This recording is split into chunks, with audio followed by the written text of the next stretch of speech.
keynote address for this session. He serves as Chief Executive of WPP, a company that he joined in 1986 as a director, and then in that year became the group Chief Executive. He's also a non-executive director at Formula One, Sir Martin Sorrell. Sir Martin?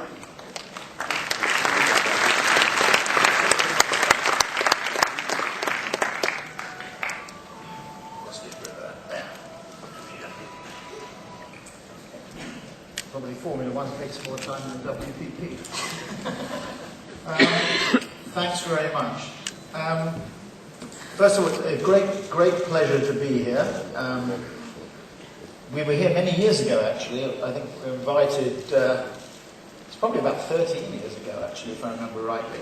And one of our big pleas at the time was that the networks and the handset manufacturers would work, we made a plea they would work together to try and stimulate a mobile revolution. And maybe 13 years on, we're beginning to see that. At the time, we also warned that if the networks and the handset manufacturers didn't get together, somebody would push them together. And we identified Google at that time, although we didn't see, frankly, the Apple revolution coming. So, with that as a little bit of background, let me just start off, and we heard in the introduction one or two statistics, but I just want to set the agenda, the framework, in terms of some statistics. If you take iPhones and iPads and iPod together, the average user has downloaded about 60 apps per device compared to about 10 apps per device in 2008. App downloads will overtake iTunes downloads in a matter of months. Around 450,000 smartphone apps were published to the main app stores worldwide in 2010. Worldwide mobile application store downloads are forecast to reach 17.7 billion downloads in 2011. A 117% increase from an estimated 8.2 billion downloads the year before. By the end of 2014, Gartner says 185 billion applications would have been downloaded from mobile application stores since the launch of the first one in July 2008. Worldwide mobile application store revenue is budgeted to surpass 15.1 billion in 2011, both from end users buying applications and applications themselves generating advertising revenues for their developers.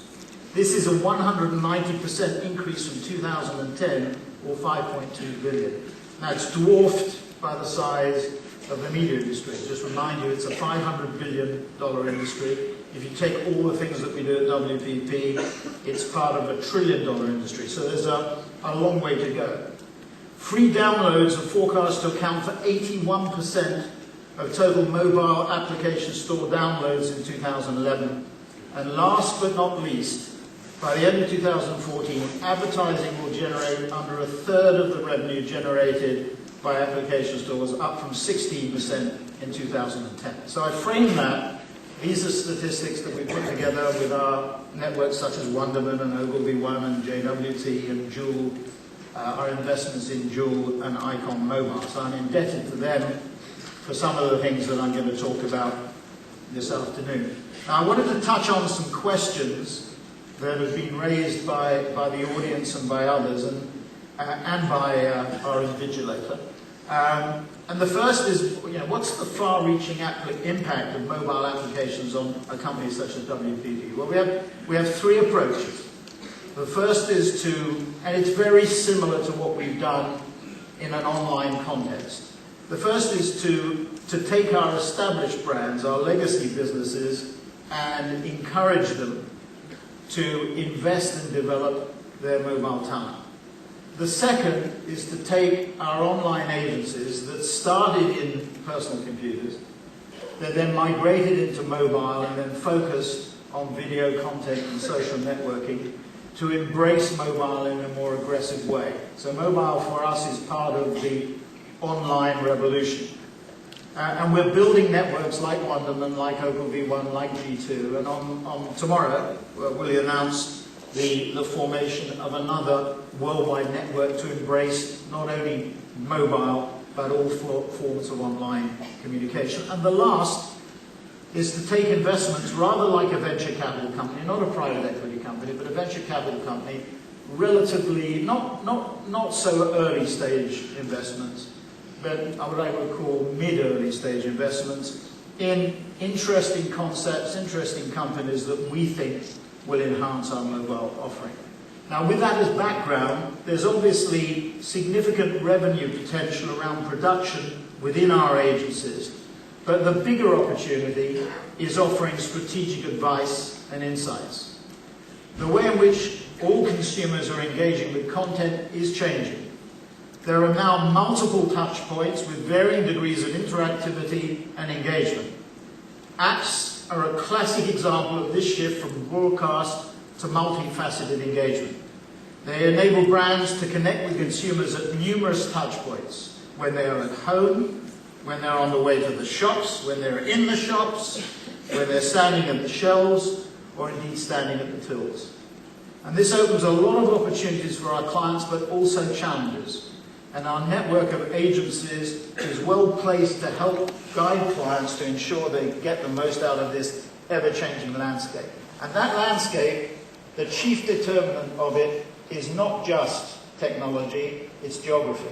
If you look at the numbers, and we've seen networks represented here, and handset manufacturers represented here, software developers represented here, from the BRICS of Next 11. But if you look at with China now, established, or I thought many of us knew that China was the second largest economy in the world some time ago, but established in the front pages of newspapers and online and on TV stations as the second largest economy in the world. We now have well over 700 million mobile subscribers in China, of which 550, 600 million are on one network, China Mobile, which we value as the most valuable brand in the world outside the United States.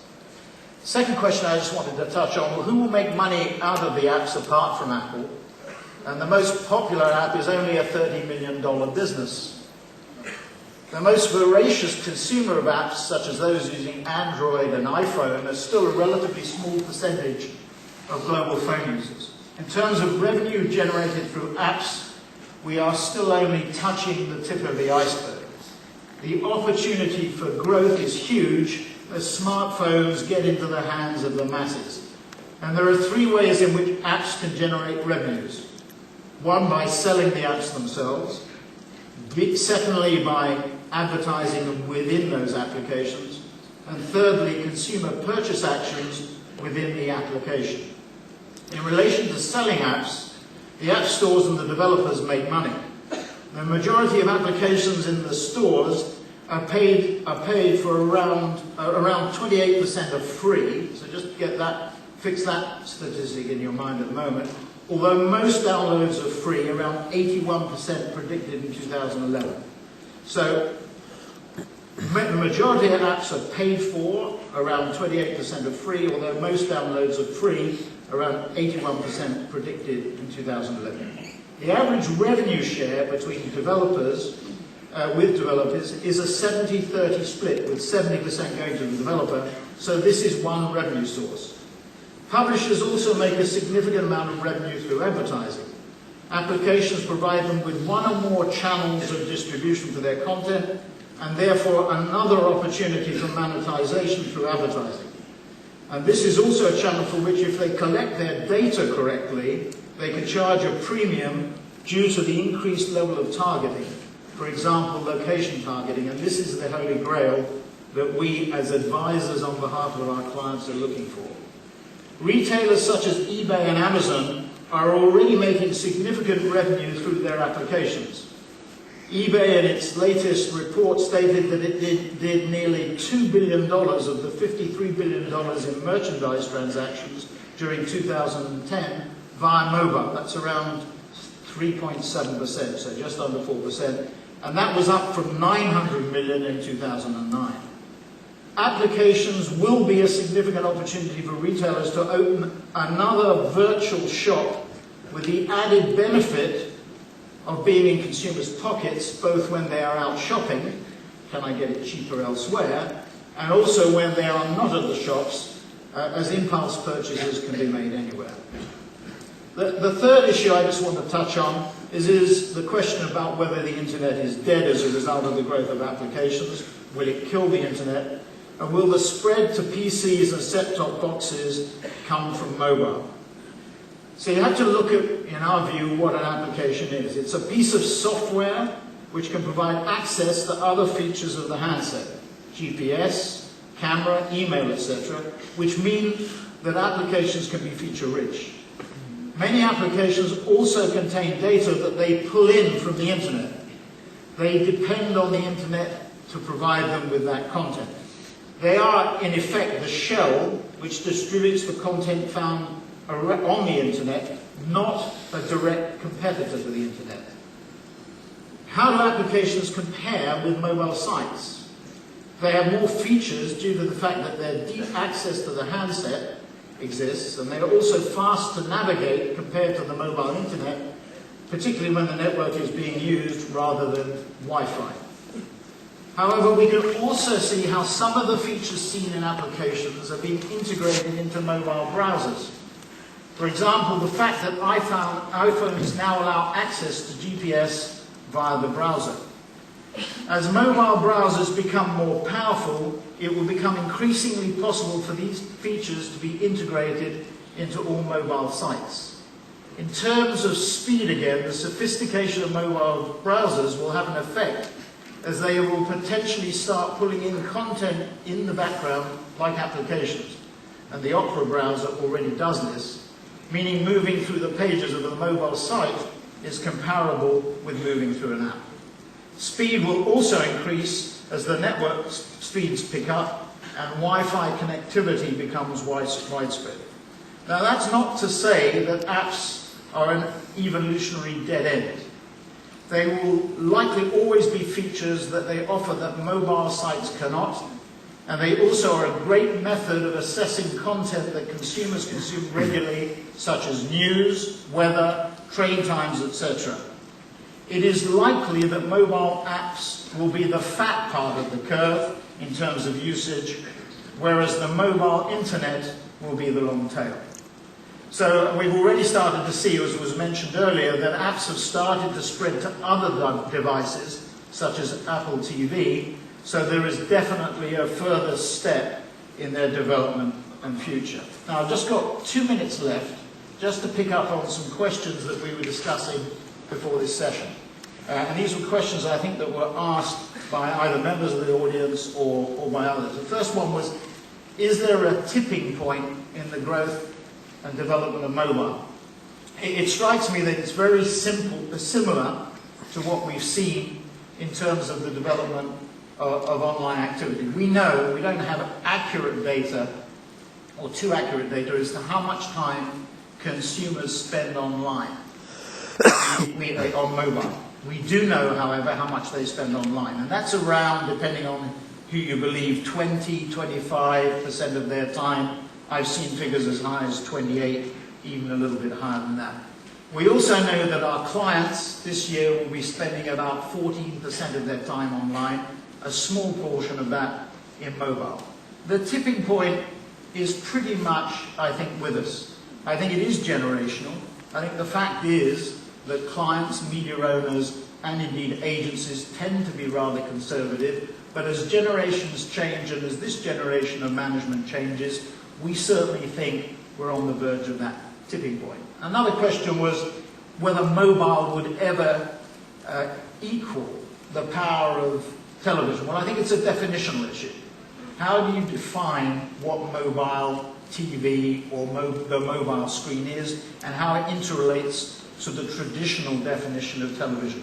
I don't think in a traditional sense mobile will eclipse television, but in the traditional sense. But if you use it in its modern sense and its developing sense, it certainly will.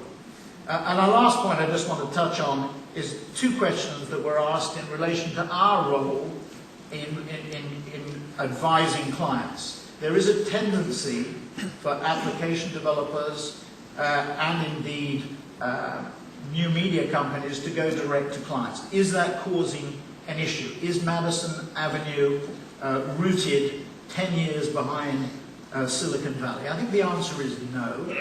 I obviously would say that because I have a vested interest in doing so. But I think the answer is no, because there's a natural tendency, because of the passion that new media companies have for their application or for their technology, to go direct to clients. Our role is not the role of a media owner. Our role is to manage a $70 billion portfolio of media planning and buying in the best interest of our clients. How much they should spend, whether it should be more or less or the same, and where they should spend it. So there's a little bit of an answer to some of the questions we'll come on to more later. Thank you very much indeed.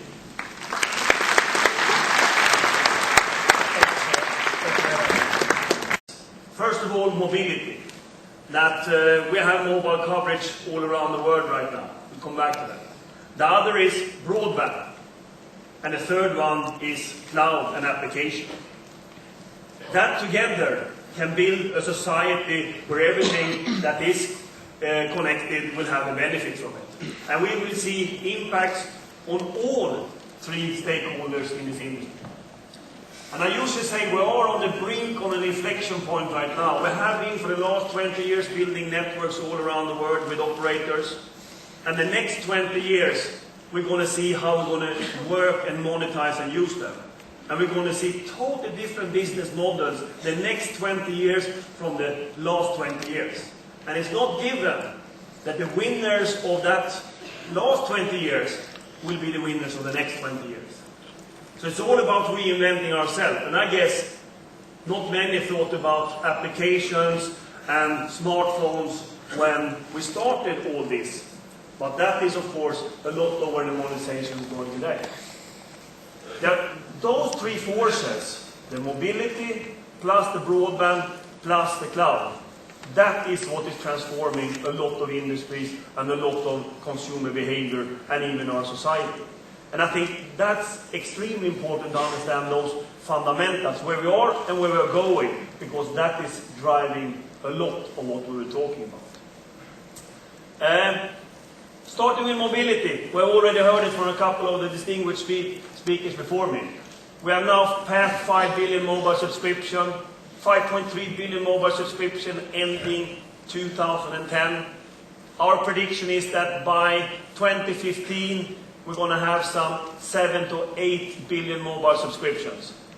And for the ones that are good in counting in the room, you know it's not that many people on Earth by 2015.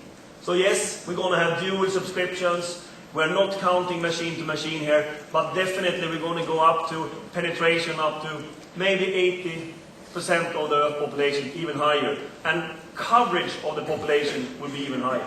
So the mobility is definitely there. And just take a look how long it took to actually get to 1 billion fixed line in the world.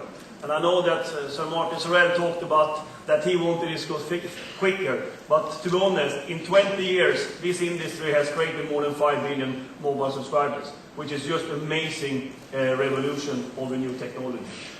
So that's what we see, and of course we see a lot of innovation on top of this mobility only by new type of services. We're seeing here, and Ericsson has launched e-banking, remittance services on top of the mobility because we're reaching so far out. And a lot of people are of course thinking, how are we going to use it? And I can say that for many people getting a mobile phone for the first time, never had a fixed line, never television, never PC, it's not directly logical to start calling a friend on it. It's even more logical to start to search for information. Broadband, the second piece of this network society that is needed for creating a network society that we're all a part of creating, the broadband. Last year we took 124 different studies on the impact on broadband. Everything from theories, from universities, to operators, to vendors, analysts, etc. What is the impact of broadband? Two conclusions. Conclusive. Number one, for every 1,000 new broadband connections, you create 80 new net jobs. 80 net new jobs. extremely important that these technologies are creating efficiency in the work, in enterprises, and of course for us as consumers. Could be different, of course, for a high-penetrated broadband country to another. But in average, it generates, for 1,000 broadband connection, 80 net jobs. That's important to understand. The second, which is maybe not that surprising, but still an extremely important, is that for every 10% of broadband penetration, you get a sustainable GDP growth of 1%. And again, it's a transformative technology that can make people, organizations, enterprises, and society work in a different way. So I guess that is extremely important. So where are we with broadband? I think the fixed broadband is there, and it will always be there, and an important piece of it. But the fastest growing broadband is, of course, mobile broadband. 600 million people having mobile broadband last year. The prediction for this year is 1 billion people having mobile broadband.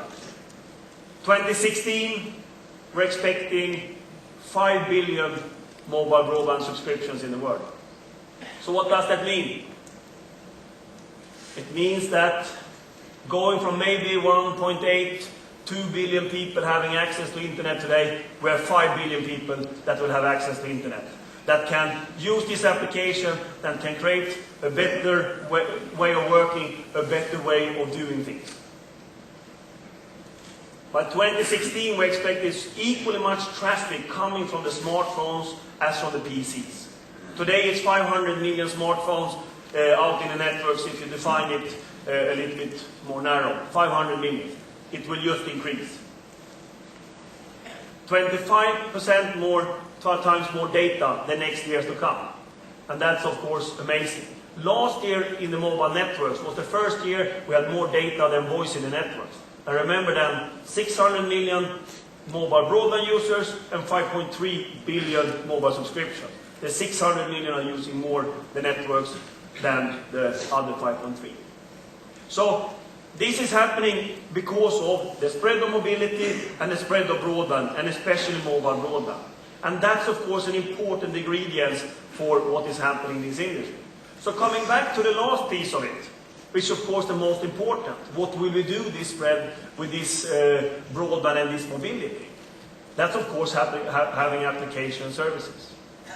We talk a lot about in the cloud, service in the cloud. Why are we talking about that? Because we can get access to applications in a very efficient and quick way. Yesterday we talked a lot about a PC in the cloud, for example, where you can put all information on a PC in the cloud, where you have the maintenance, the storage, the security, and you have a small device just receiving and sending information. Of course, for people that cannot afford a PC, that suddenly we can have PCs to an amount of people all around the world. But it is built on the two fundamentals, that there is mobility and it's broadband, and then you can have PC and service. So those three are creating a network society that we believe will happen. If you then take that to applications, because finally we will use these networks in a great way. And we have heard a lot of stats before, but we are doing our own researches with our Ericsson Consumer Lab. We saw that in the US, which is the highest penetrated smartphone market, that 20% of all the smartphone users, they are downloading one new app every day. And it's not like in 3G in the early 2000s that you did one and the experience was so bad, so you stopped doing it next day. It sticks and you continue. So for people, of course, for leisure, for information, a lot of people are downloading applications. We heard a lot about the statistics from the previous speakers. More important, maybe, is of course, how is people monetizing this in business, etc. At the same study that we made, 45% of the people using mobile broadband said that they believe that they can do the work more efficiently with mobile broadband.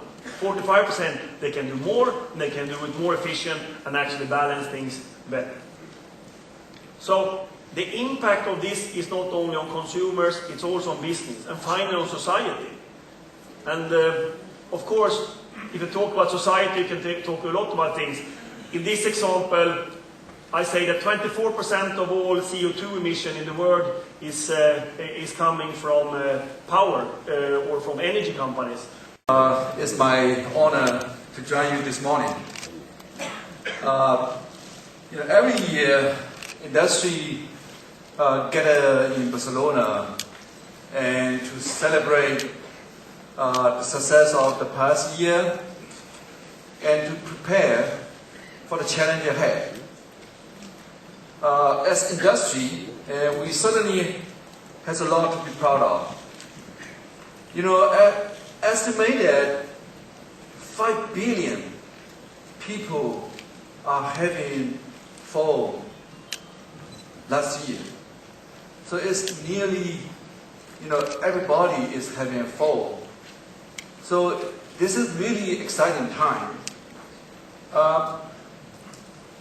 But the industry is still evolving because, even though phone seems that everybody is having phone, but it's still evolving. The people needs are still evolving.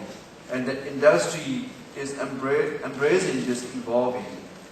One of the reasons is the very definition of mobile phone is constantly changing.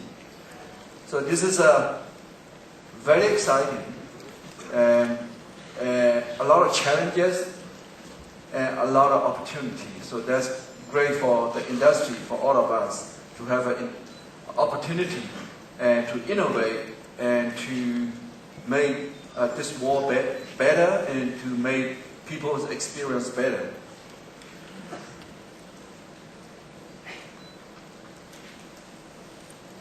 HTC since 1997, we have been extremely focusing on smart handheld devices, building the smartphone concept.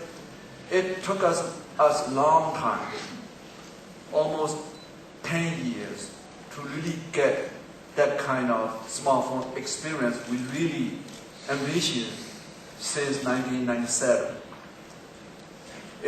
A lot of challenges, so we went through from the GPRS 2.5G to 3G to this week. Actually, we just shipped the first 4G LTE smartphone to US, to Verizon. So it is amazing to see all this development changing. So there's many things are driving this industry and this smartphone and all this experience, including the first one is of course network speed, network performance. Now the mobile broadband, actually in many cases, that speed is faster than what we have from home broadband, from fixed broadband. And the second is, of course, overall user experience and the device capability is much more better. So today we just launched our tablet, which is running 1.5 gigahertz CPU. And this is unimaginable even 5 years ago. And of course, mobile operators are playing a very critical role because mobile operators are really driving this to make it happen. Because mobile operators wanted to create more ARPU or providing more service to satisfy, to delight their customer. And all these are very exciting. And today's topic, the apps, is actually also becoming a part of the major ecosystem. Of course, this ecosystem including the hardware, the mobile operator, the apps, the developers, and the supplier. Mobile operator is changing many ways of the smartphone, the service experience, etc. And of course, the challenge is actually mobile operator has a little bit less control on the service they had before, but this application also create new opportunity. But we are still in a very early stage of the application development ecosystem. And today there's many things and many challenges in the app area. Apps today are a little like a standalone silo experience, and also the monetization of the app is also concerned.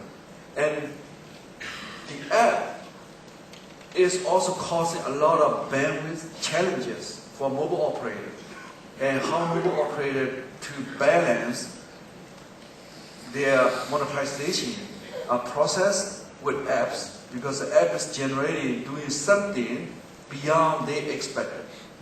So all these challenges actually give us opportunity to continue working on what is the best ecosystem for the application development. And of course, yesterday we speak about that we are creating a WAC, so which means having a common sort of like application store framework instead of letting one or two companies just control. So all these things are still happening. So this is exciting. So what HTC do as a supplier? Well, you know, we are not creating another app store. So we try to leverage what the app stores in the market. And what we do is we try to listen our customer to see what's the best experience they expect to get from that process. And we integrate those apps into a holistic way of your user device and your user experience, and as a holistic way instead of one silo experience. And of course, HTC Sense is our user experience, so we integrate these important apps which people care most. The most frequent use, the common use, that kind of app to HTC Sense to have a holistic experience. One of the example, I want to give you some example. So for example, we just launched two Android phone, which optimized for Facebook. So Facebook is, you can see that that's one of the apps. But however, we deeply integrate the Facebook experience. Because Facebook application is important. There are more than 500 million Facebook users, and there are more than 200 million mobile Facebook users. So we look at that, and we thought this is a very important experience that consumers wanted to have. So we deeply integrate that kind of experience to the system instead of just individual silo application. You launch one application. So I want to tell you a little bit more. So we have a button, dedicated button, but this button is not to launch that application. This button is a contextual button, which means that this button knows where you are, the places you think you can share. For example, if you are in one of the webs, very interesting app, you want to share. Or if you are taking a photo camera application, or if you are listening to music, you really like that, and all of this thing, if you want to share with your friends, you just press one button. You don't have to type, do anything, you just share. And this button also make it so easy. In case you really want to type something, you just press one and then it go to whatever you want to type and then you post, and then it just goes. So our role as a device maker, that we are doing this type of integration to make that experience so much better. Another example I want to show you is we just launched HTC tablet. And we really thought hard what kind of experience consumer wanted to have from a tablet. And so just make a Me Too product from another smartphone. So we thought about what kind of hardware, we thought about what kind of user experience consumer wanted to have. And we thought about what kind of application, what kind of service, content experience user want to have. So we integrate all these to HTC Sense. So we create a new HTC Sense experience on tablet device. And we create a very integrated note experience on our tablet. So there's a new way of taking notes, make it much more productive in a multimedia way of taking notes. So make all these integrated experience much better. And we also integrate new service. And we think going forward, the app and service are not separate. So a lot of apps will combine with service as a whole experience. The mobile ecosystem coming from the apps developers and device suppliers, mobile operators, and cloud service computing. All these were combined all together. So HTC also built sort of like a service platform called HTCSense.com. Today, HTCSense.com provides device data management and a lot of your personal information is synced. So that platform can also be a good groundwork integrating other services. For example, music, for example, video, or gaming. So device maker like HTC today, we are also investing in the content area. The goal is to integrate much better experience of the device experience, content experience, so which is part of the application experience as well. So we invest in Saffron, which is a UK company. They are specialized in video service delivery. And we also invest in online. They are specialized in very advanced online gaming experience. So the reason we invest those companies is we wanted to work with them to integrate those content, service, entertainment into a device to a holistic experience. Instead of silo or individual, you download from somewhere, or you just a standalone experience from one of the websites. So I think the things I'm just talking are just started. There's a long way for us to go, and we thought that all these apps development, the ecosystem will be evolving, still evolving the next 5 years. So that's opportunity for all of us. Thank you.